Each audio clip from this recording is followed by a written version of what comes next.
오늘 말씀 같이 찾아 읽겠습니다. 잠언 30장 7절부터 9절까지의 말씀을 우리 같이 합독하기 원합니다. 읽지요.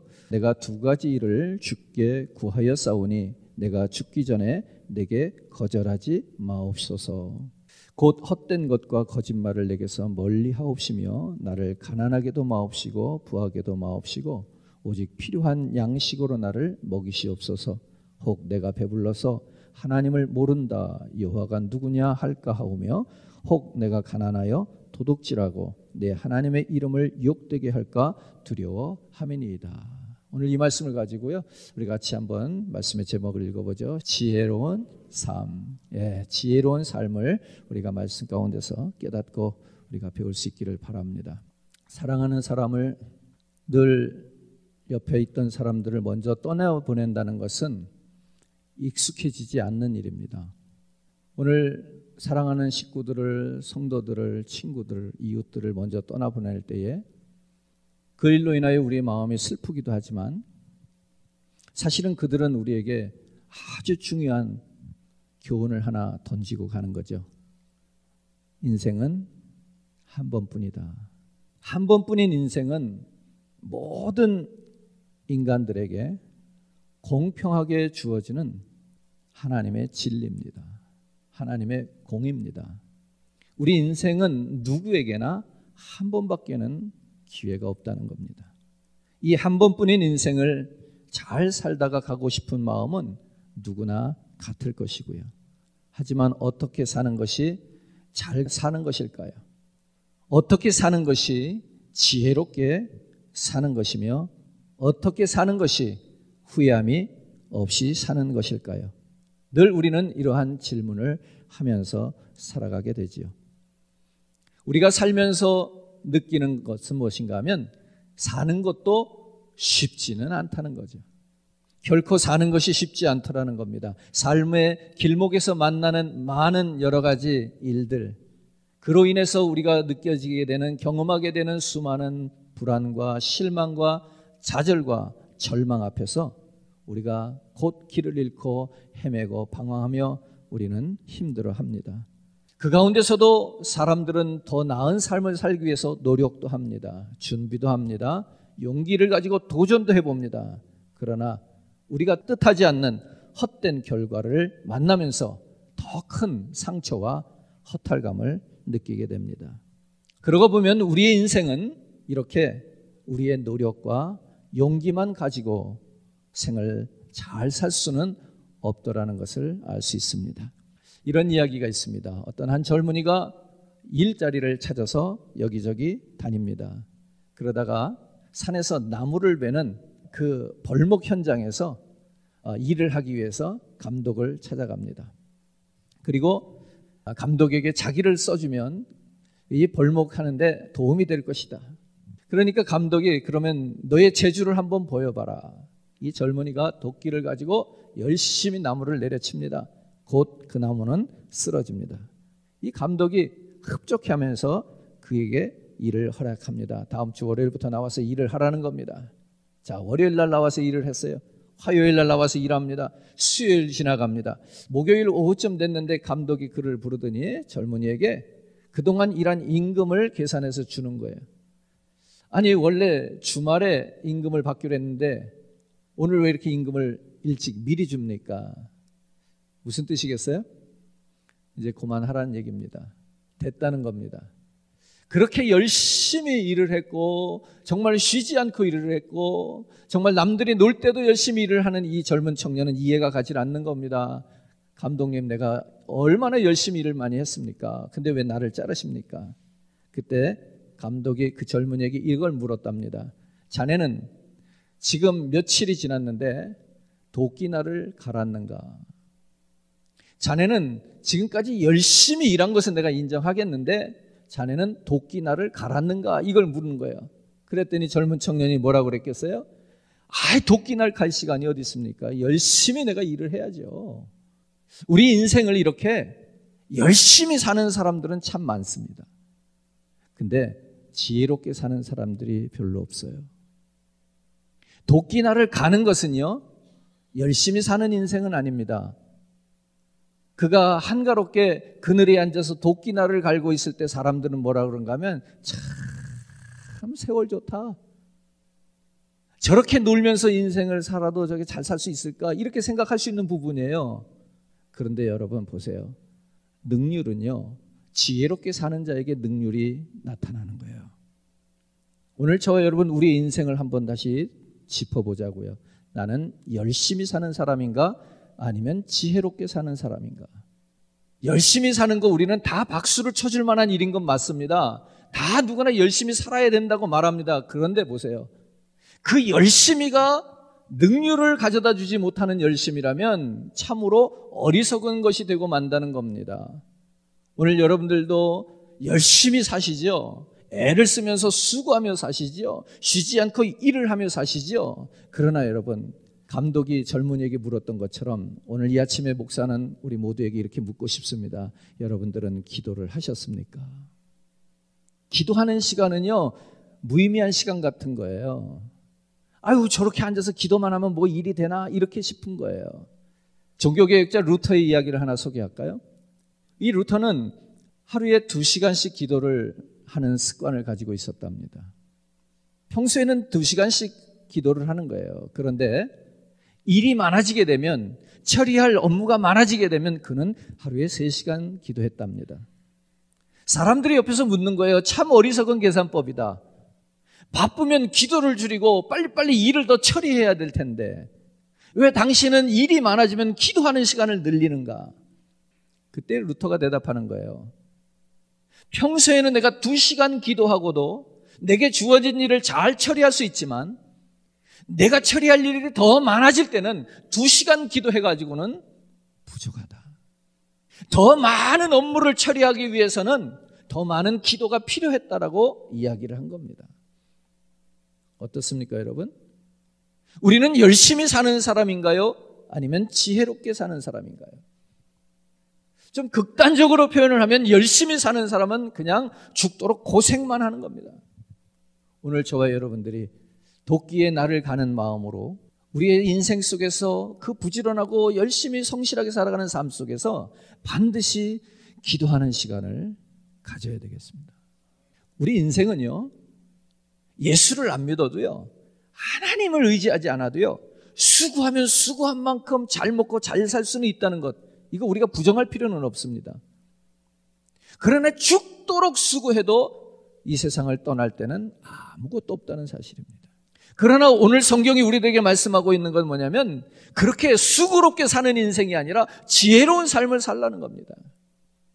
우리의 바쁜 일상 속에서도 처리해야 될 업무가 많은 그 시간 속에서도 우리가 기도하는 시간을 배려하고 늘 기도하면서 그 일들을 해나갈 때에 인생의 절반을 허비하며 사는 것 같지만 그러나 이 인생에서는 절반이 허비된지 몰라도 영원한 시간 속에서 우리는 영원한 것들을 소유할 수 있다는 것을 믿어야 할 것입니다.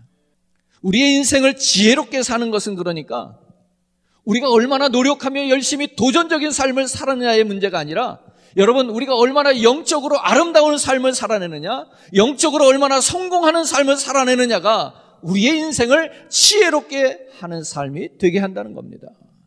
우리가 살아가는 우리의 삶이 너무나도 바빠서 할 일이 많아서 기도할 시간이 없다면 우리는 무딘 도끼날을 가지고 나무를 찍는 수고를 해야 하는 겁니다. 오늘 본문에는 아굴의 기도를 기록했습니다. 아굴이라고 하는 사람이 어떤 사람인지 성경은 정확하게 밝히지는 않았어요. 그러나 솔로몬 시대의 현자임은 분명합니다. 지혜로운 자를 가리킵니다. 그가 오늘 본문 속에서 하나님께 구한 2가지 기도의 내용이 들어있습니다. 첫째는 허탄과 거짓말을 그에게서 멀리하여 달라고 기도합니다. 허탄과 거짓이 아굴 자신에게서부터 멀리하게 해달라고 하나님께 간구하고 있어요. 2번째는 가난하게도 마시고 부하게도 마시고 필요한 양식으로 먹여달라고 하나님께 간구하고 있습니다.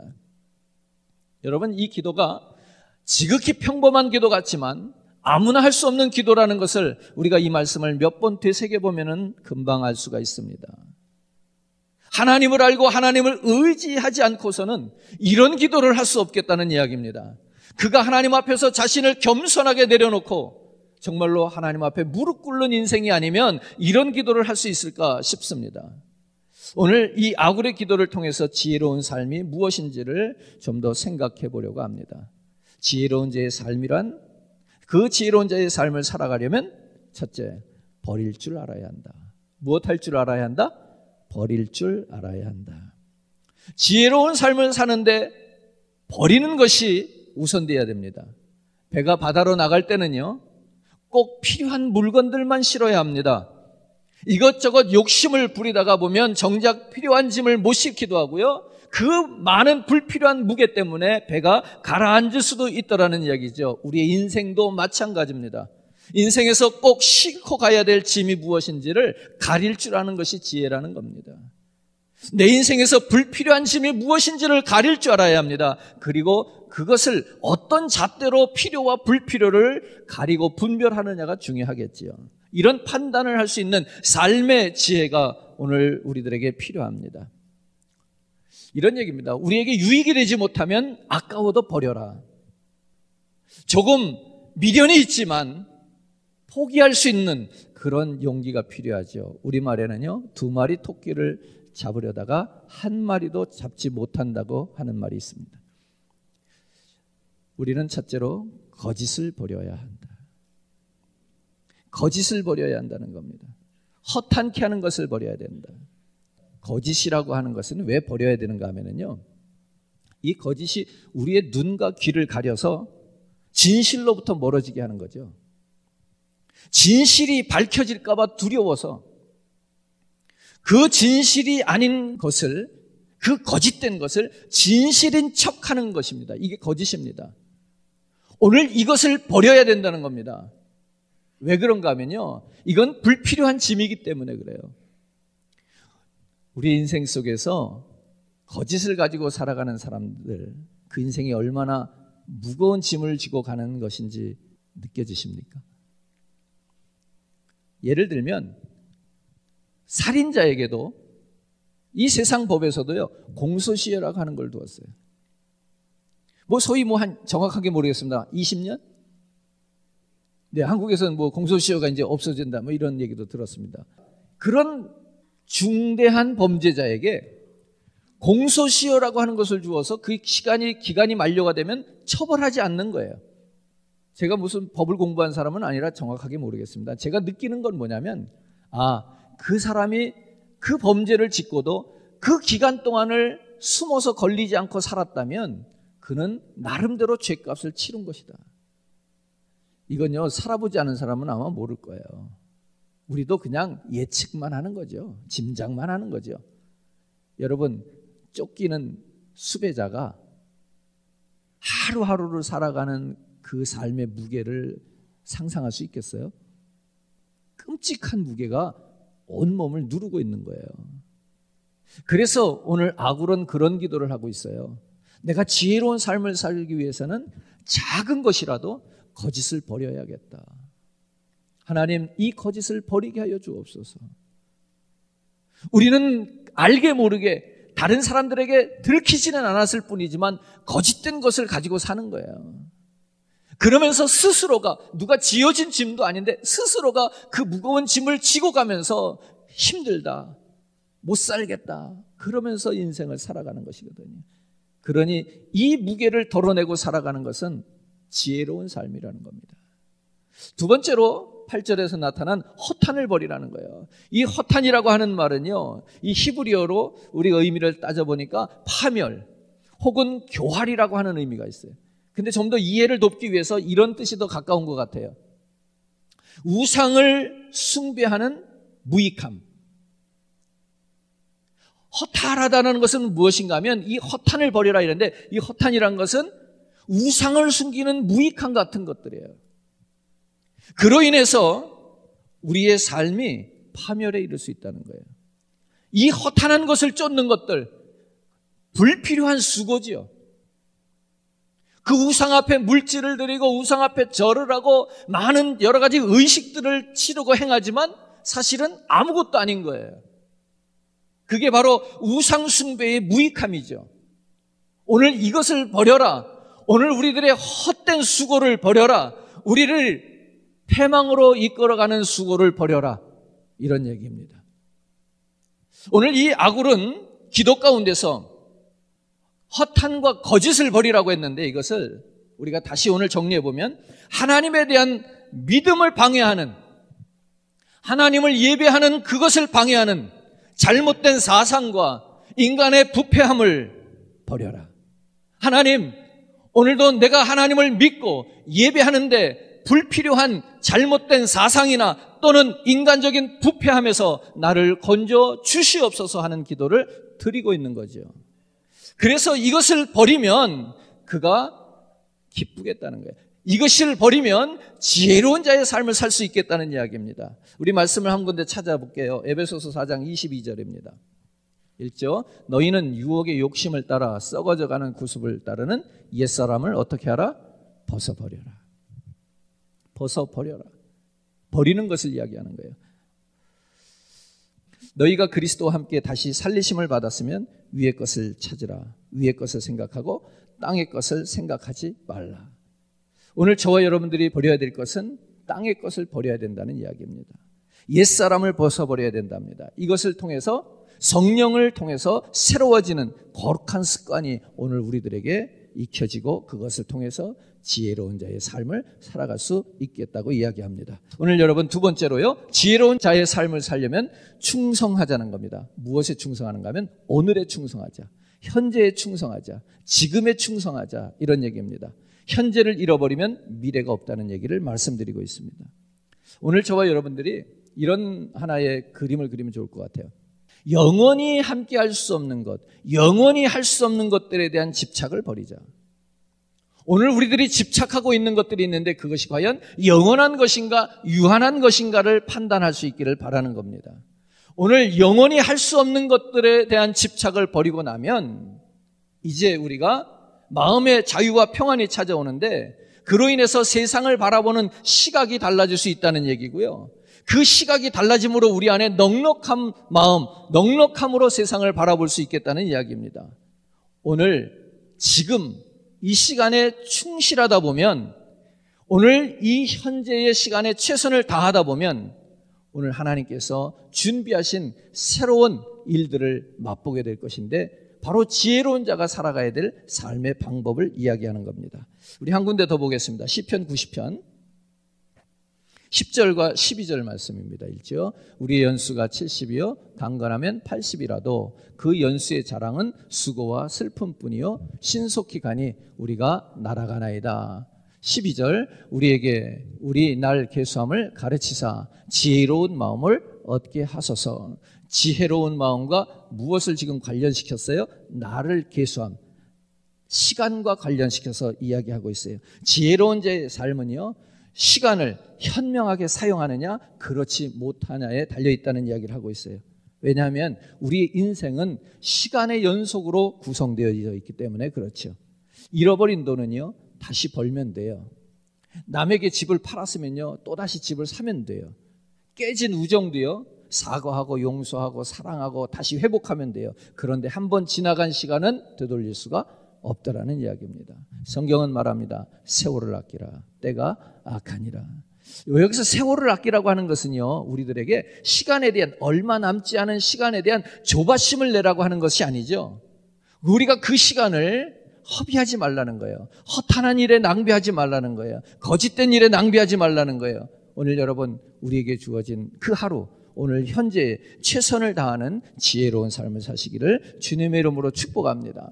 세 번째는요, 이 지혜로운 자의 삶을 살기 위해서 창조주를 기억하는 겁니다. 지혜로운 자의 삶과 창조주를 기억하는 것, 그 관련성을 한번 생각해 보기 바랍니다. 이런 얘기예요. 우리 인생이요 나의 재주와 능력과 노력과 힘으로 되는 일이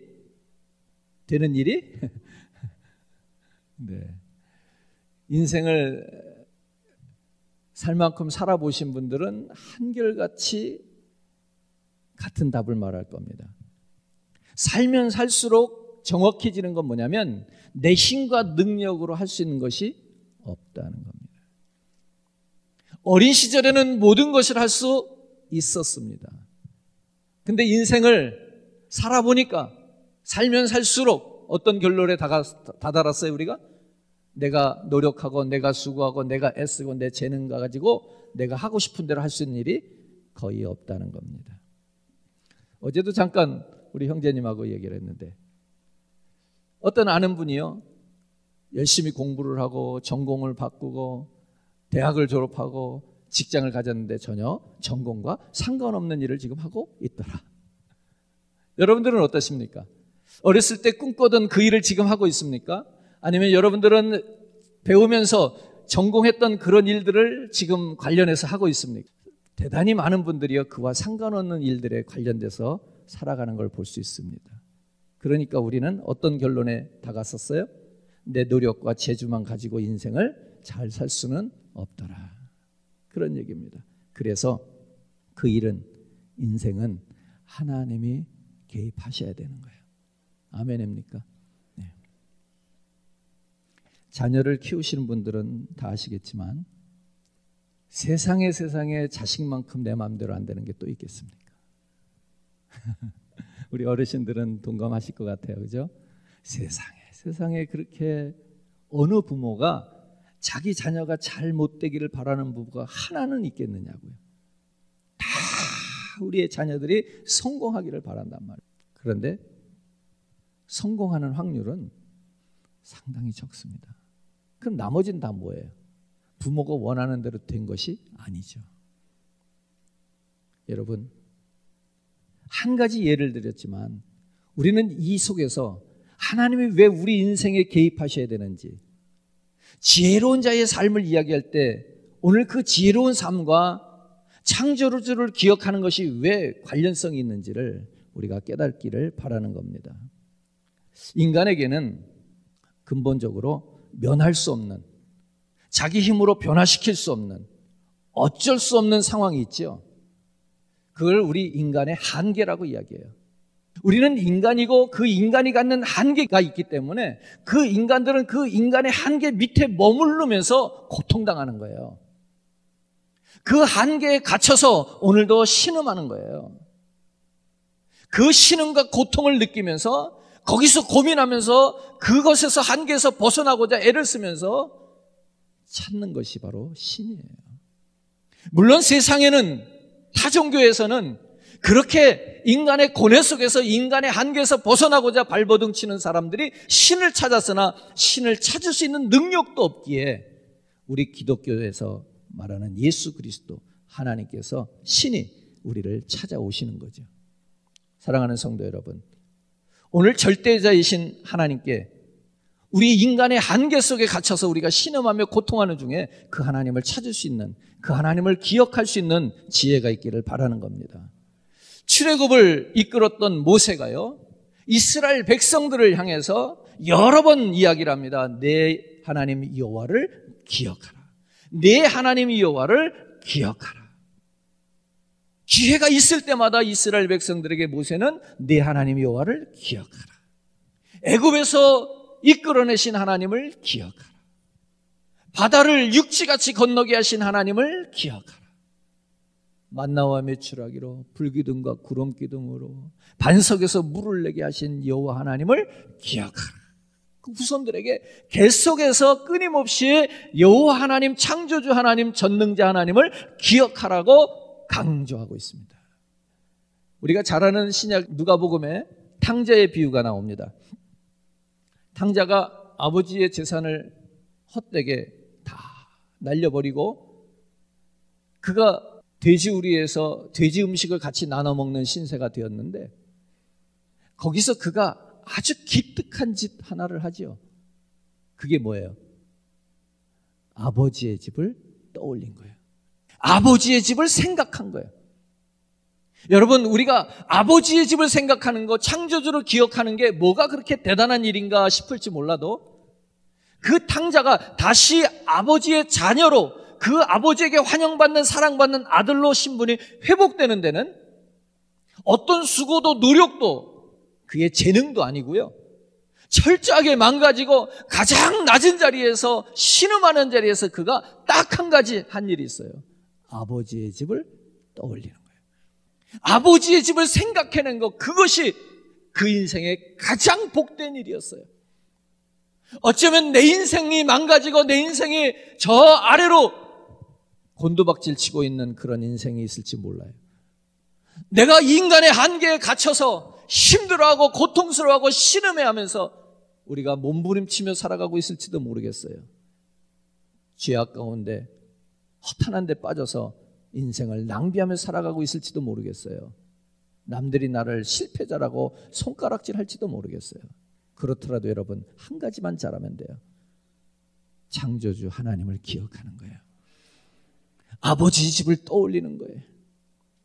오늘 주일날 성도님들이 교회 나오셨는데 목사가 할 수 있는, 해야 되는 가장 중요한 거 한 가지가 있다면 바로 이곳에 모인 모든 분들께 아버지의 집을 기억나게 해주는 거죠.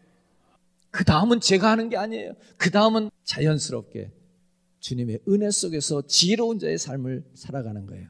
보세요. 생각이 바뀌면요, 삶의 방향이 바뀔 수밖에 없어요. 내가 허탄한 길을 가요. 잘못된 길을 가요. 죄악된 길을 가요. 실패자의 길을 가요. 그런데 그 길이 잘 가는 길인 줄 알고 가다가도요, 그 길이 잘못 가는 길이라고 생각하면 어떡하겠어요, 내가? 그때는 돌아서는 거예요. 오늘 내 삶이 돌아서는 것은요, 내 생각이 바뀌는 데부터 시작한다는 거예요. 그래서 우리의 생각이 이렇게 중요한 거예요. 오늘 나의 인생에 하나님이 개입하시는 것이 이렇게 필요한 거예요. 내가 훌륭한 사람, 위인의 전기를 읽거나 만남을 통해서도 내 인생이 바뀌어질 수 있겠지만요, 여러분, 그 길은 여전히 인간의 한계 속에서 가는 길이에요. 거기서 여러 번 터닝을 한다 할지라도 여전히 인간의 한계 속에서 터닝하는 거예요. 오늘 우리는 지금 성경에서 말씀하고 있는 이 돌아옴은요, 그런 돌아옴이 아니에요. 창조주 여호와 하나님을 기억하라고 하는 것은요, 유한한 세계에서 무한한 세계로 돌아오라는 거예요. 우리 인간의 수고와 노력으로 어떻게 좋은 사람을 만나고 도움을 받으면 해결할 수 있는 그러한 가운데에서의 깨달음이 아니고요, 인간의 능력으로는 그 누구도 도울 수 없고 그 누구도 해결해 줄 수 없는 그 영원한 형벌과 죄 가운데서 돌아옴을 이야기하고 있는 거예요. 그러기 위해서 여호와 하나님, 창조주 하나님을 기억하라는 거예요. 지혜로운 자의 삶은 어디에 있다고요? 이 땅이 아니라는 거예요. 영원한 시간 속에 영원한 그 나라에 있다는 거죠. 오늘 저와 여러분, 그런 지혜로운 자의 삶을 살기 위해서 오늘 우리는 여호와 하나님을 기억해야 된다는 겁니다.